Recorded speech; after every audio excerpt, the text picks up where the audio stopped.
Smoke was rising up the mountain. It was as if the souls of hell were looking up at the sky for the last time. The red-bearded devil laughed when he saw it. For why does he find comfort in the smoke of suffering? The departed we see every day.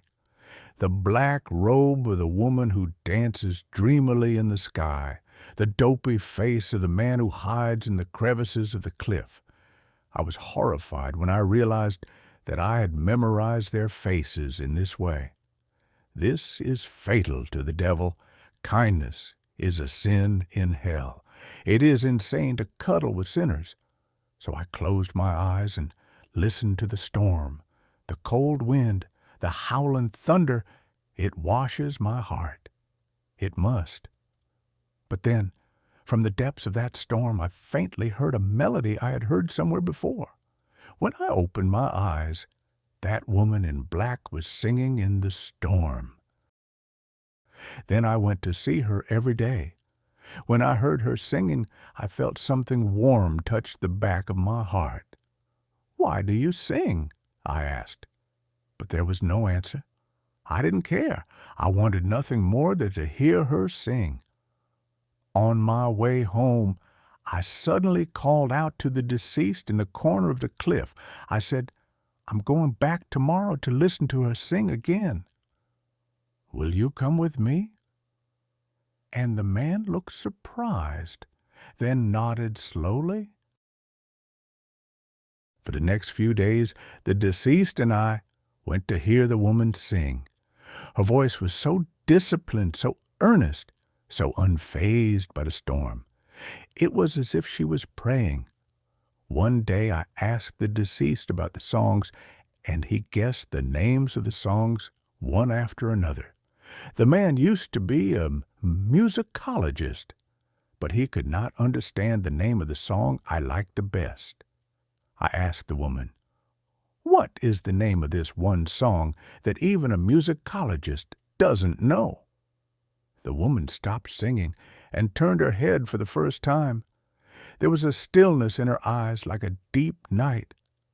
"It's Jose's song," she said, then quickly looked away again and began to sing. My heart was racing. Jose!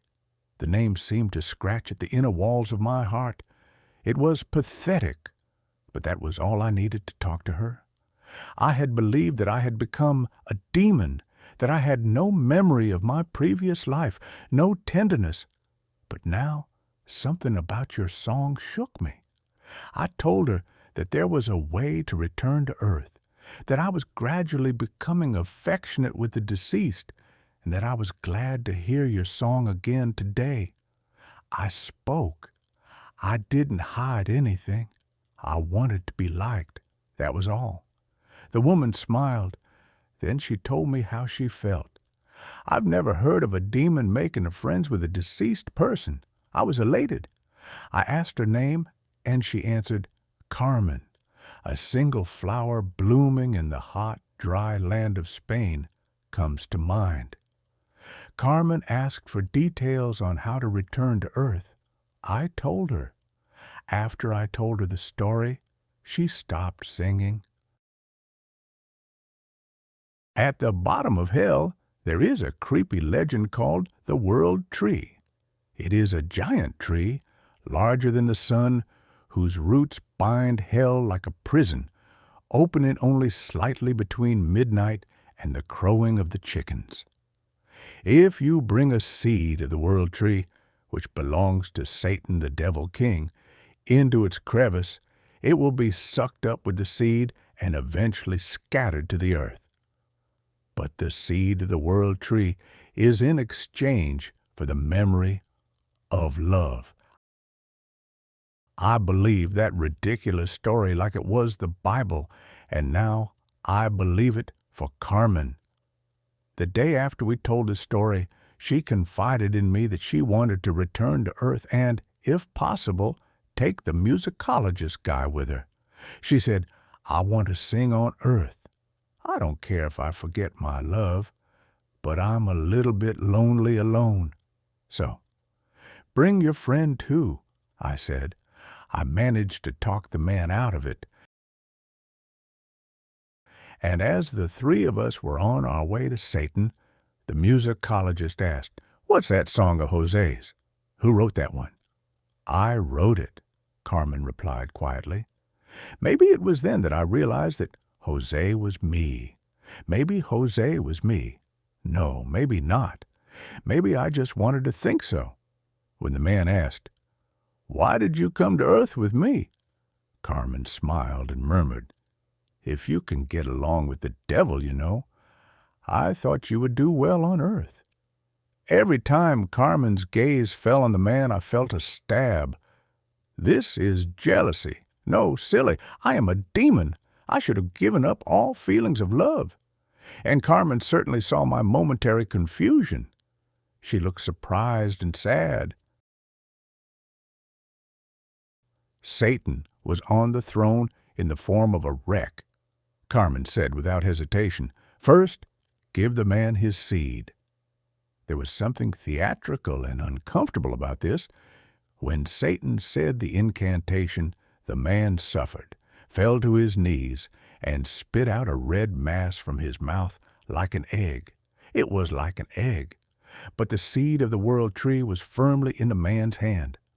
Satan continued to cast a spell on Carmen, and suddenly Carmen began to sing Jose's song. Eventually, as her trembling voice approached me, she collapsed and collapsed against my chest, and just like that, a red mass was twisted from her mouth and between my lips. That was her memory of love. Carmen's love memory was like a hot lump of iron. It sank from my mouth to my throat and deep into my chest. It burns inside of me. And then I remembered Carmen. I knew that name. I was sure of it. That song she wrote for me. My name was Jose. I was just a poor man trying to live for love. Forgetting that, I was playing the devil in hell. How funny. How foolish. I carried her on my back. It was surprisingly light. It was as if she were made of nothing but thoughts. Then, without hesitation, I pried open the man's hand and took the seed of the world tree. This is what the devil is. Even though they know love, they still take it. I ran to the world tree. I simply climbed its roots that poked through the clouds. My legs trembled, my breath caught, but still, I looked down and saw the dead crawling toward me. The eyes of desire were on them. Carmen was asleep. Under her eyelids, her mind was speaking to me. Carmen's body has forgotten Jose, but when she wakes up, she will fall in love again. Yes, she would. Her love was not a memory. It was the courage to choose again. I climbed for her. No, to see her again. Meanwhile, at the bottom of the cliff, the deceased man sat alone. He watched the whole thing and just muttered quietly, "I see." Both Carmen and Jose fell straight from the opera stage into this hell. In Bizet's opera, Carmen, Jose killed Carmen, so he became a demon. And Carmen, too, accepted her own sin and only wanted to see and only wanted to deliver Jose to hell, for decades or centuries singing Jose's song. Hell is a blowhole of forgetfulness and loneliness. The man walks away. He might even meet Violetta from Madame Butterfly or La Traviata here, but the name of the heroine he loved the most would come to his throat and then slip away.